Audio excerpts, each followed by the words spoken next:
Just entirely too many mistakes in all phases.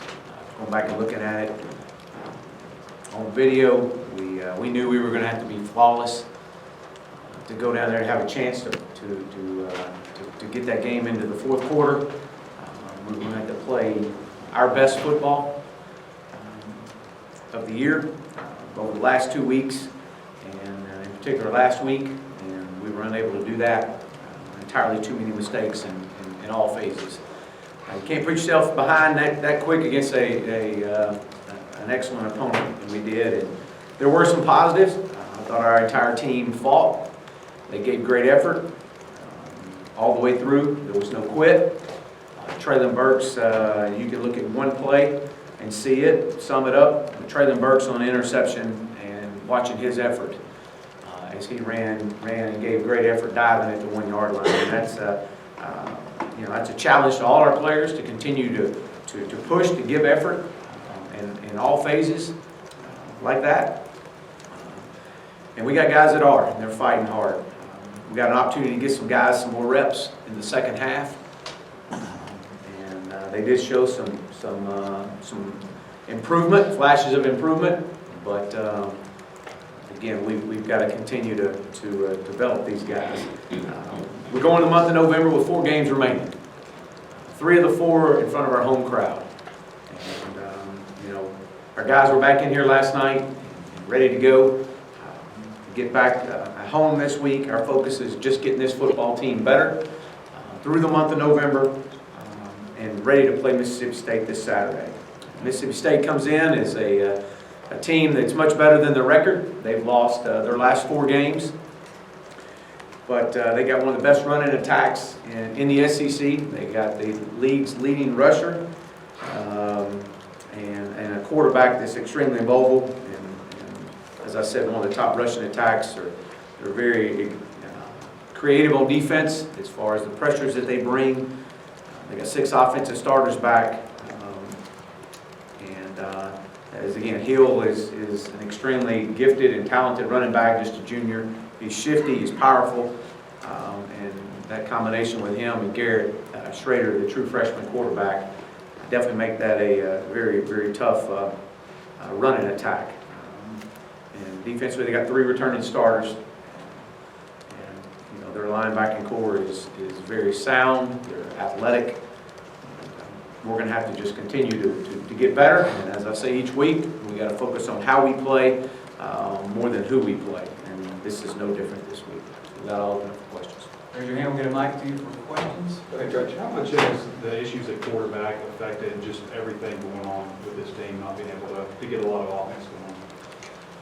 Well, I think, again, it's something we've talked about several times up here. It's just the consistency. And, when you look across the landscape of football in general at all levels, there's just the consistency of at the quarterback position. When you have that, then a lot of things line up for you and allow you to have success. When you're not as consistent, there's a lot of things that suffer. There's a lot of people that, that you start pressing and just it starts with the quarterbacks and starts with consistency at that position, and not just on this football team, but every football team across the country as you look at it. And who do you project to start this week? How are you going to let that play out during the week? And can we expect to see KJ Jefferson for the first time?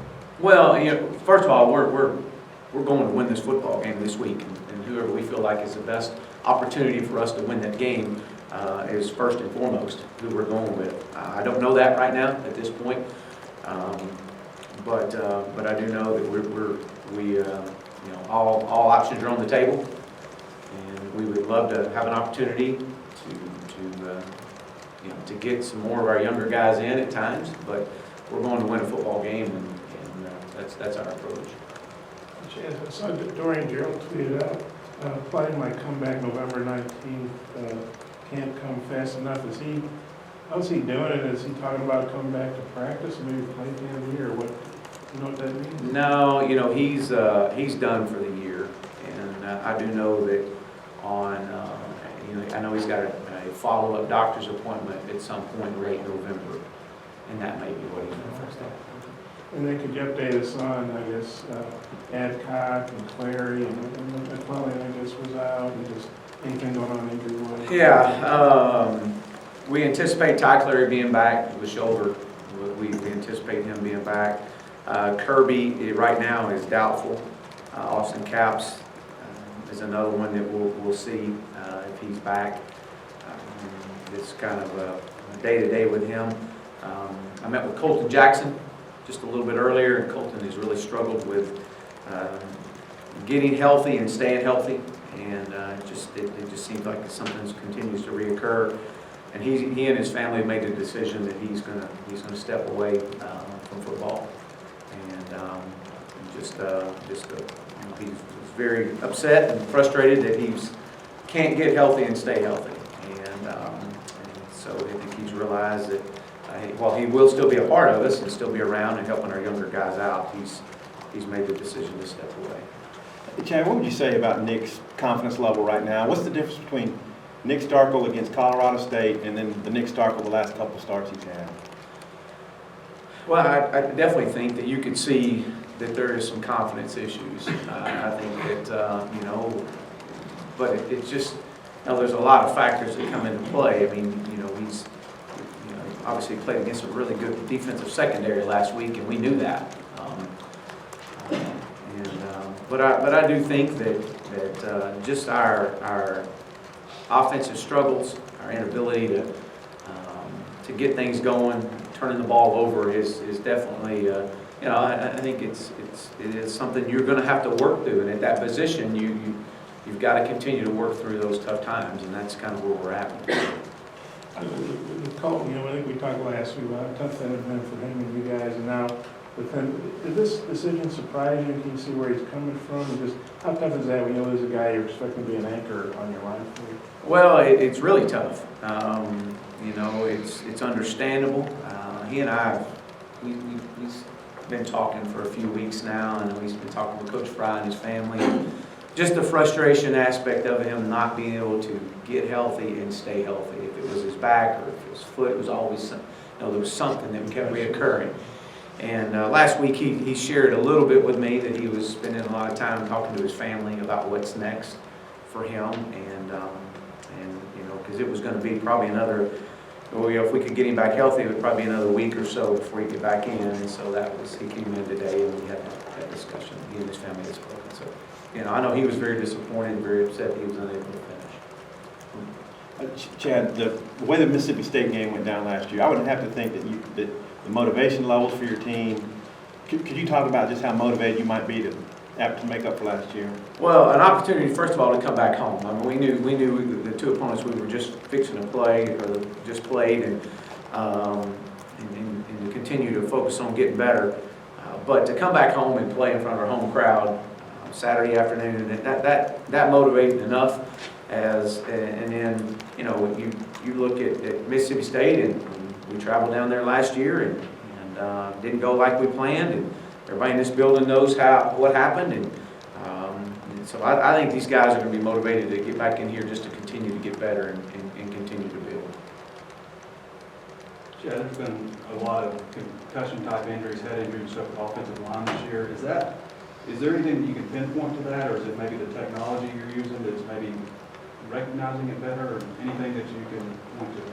We constantly put our training staff in charge of doing studies and figure out, where are we occurring, where the concussions occur, are they in games or in practice? If they're in practice, what part of practice? So we're on that, and our medical staff does a tremendous job of supplying the information. And we've had quite a few that have occurred during the course of a game, and more than I can remember. And so, but we just, once that happens, then we immediately go into the protocol and start that process. And so, but we're definitely on top of it and analyzing a lot of things. Coach, with not knowing, who gives you the best chance to win this week, how do you go about deciding how to split reps in practice? Yeah, no, I think that we'll continue to do. We'll have a general idea of how we're going to do the reps in practice, similar to kind of what we did a little bit last week, and with Ben being back healthy, he'll get some reps in there as well. Just with John Stevens' second half, just, does that increase his reps this week? And just kind of where does he stand in the pecking order? Well, I thought he did some really good things. I thought it opened up a new dimension to our run game in the zone read, something that we want to continue to build on. And yeah, I think that he gave us a spark and did some good things for us, and made some really good reads. Matter of fact, every one of his reads were right on, and so I was very proud to see him and the success he had. And again, we've got to put together a plan that's going to benefit this football team and move forward. But schematically, when he makes those right reads, it looked like, what does it do for you when he makes the right read? Because those 4 plays in a row in the first half were all nice gainers. So what does that mean to you when he's doing the right reads? Well, it's the dimension of his ability to run the football. Very similar to what Mississippi State does with Garrett. I mean, he's a big part of their run game, and it's a lot of the zone read game. When the end does, if you're reading the end boxes and he gives the ball underneath, it takes the extra hat out of there because he's accounting for the quarterback. The hand squeezes and he pulls it, then you get your quarterback up on a safety or out in the flats. So I think there's just different dynamics. There's different RPOs that you would go with a quarterback read. There's several the other night that John Stevens had opportunity to throw the ball out in the flats or run it, and he threw the ball in the flats on a couple of occasions. And so I thought he did a really good job. I really did. I thought he was the moment wasn't too big for him. I thought he was very scrappy and tough, and he just gave everybody gave our offense a lift. I thought we had a great plan all week long. We came out moving the football, but again, when you put yourself in the situations that we did and making the mistakes we did, it's hard to overcome.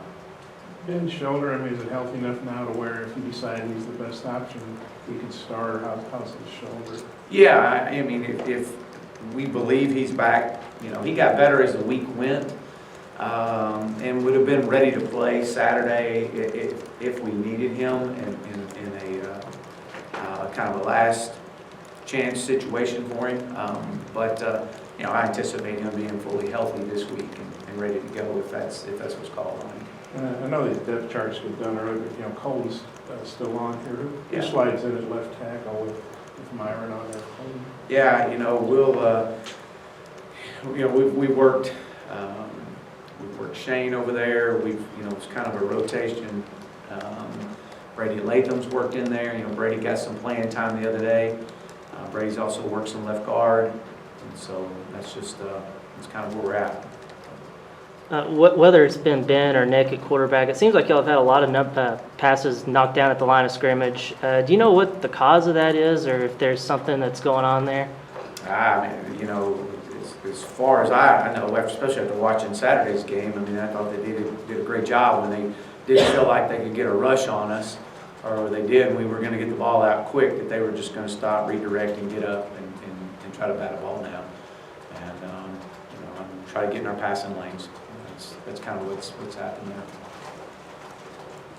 Coach, I don't think Marcus Miller got in the game on Saturday. Is he healthy? No, Marcus is out.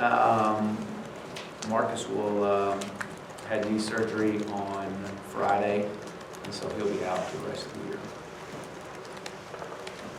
Jay, you actually had a couple of real close calls in this game in Kentucky, and then played really good teams, obviously, these last teams at 41-point losses.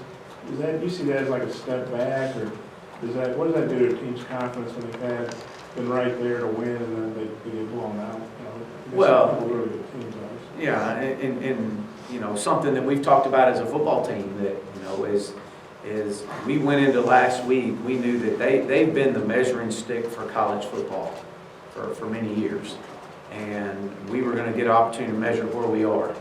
And to play the top team in the country on the road, on national television, you get up to play that game without a doubt, and it's about how we play. And I would have loved to have seen the fact of us not turning the football over and making the mistakes we made, to see just how well we could have played and what it would have felt like after that. And so, but as you move forward, you talk about breaking this thing down into the season of November now. And a November to remember, an opportunity for these guys that there's still a lot ahead of them. As I mentioned last night, we got 4 games remaining, and 3 or 4 in front of our home crowd. And, we'll go 2, we'll take an open week, and we'll come back and finish up the 2. So I think there's a lot to play for. These seniors can still leave their mark on this program, and their legacy on this program, and change the entire dynamics of this program in the month of November. And so that's, to me, that's motivating enough. And our guys will be ready to go with that. Like I said, there is no quit in these guys. And if there was, we'd have saw it in the second half Saturday. As I shared with them last night in our team meeting, I was extremely proud of their effort and their fight. And but it's now about moving on and getting ready for Mississippi State. You mentioned Hill and Schrader specifically standing out, but what do they do? What is their scheme on offense? What are they trying to get done there? Well, he's very much an RPO guy. You know, Joe is Coach Moorhead has been one of the brilliant offensive minds in college football, and being very creative in how he does things. A lot is very similar to some of the things that we do.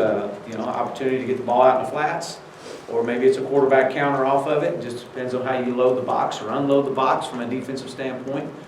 Some of it is just a true power read, zone read, where you're reading the end. Quarterback have an opportunity to hand it, get it on the edge, or the end boxes, take it and go up the middle. And so there's there's always, it's not just one dimensional. There's always two dimensions to it, 2 and 3, and they do a good job of even falling into some of their quarterback run games late when maybe the bubble screen on the edge is not there. I think this is homecoming, if I'm correct. So how important is it for you to play well and get a win with a lot of the alumni coming in for this game?